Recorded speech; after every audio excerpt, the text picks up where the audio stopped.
ready to unlock mind-blowing creative possibilities by merging human portraits with the power of AI.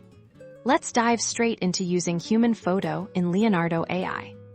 First, log into Leonardo AI and navigate to the AI image generation section.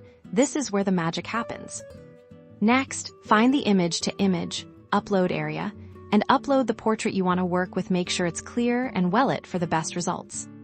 Now comes the fun part.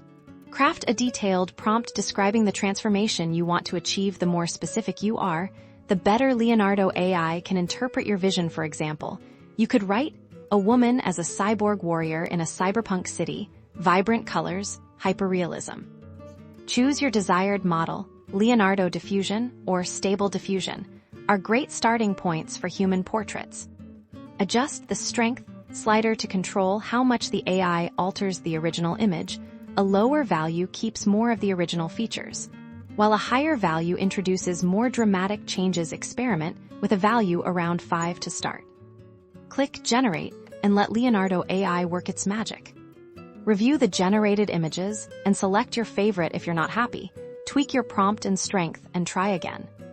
Download your personalized AI artwork and share your creative masterpiece.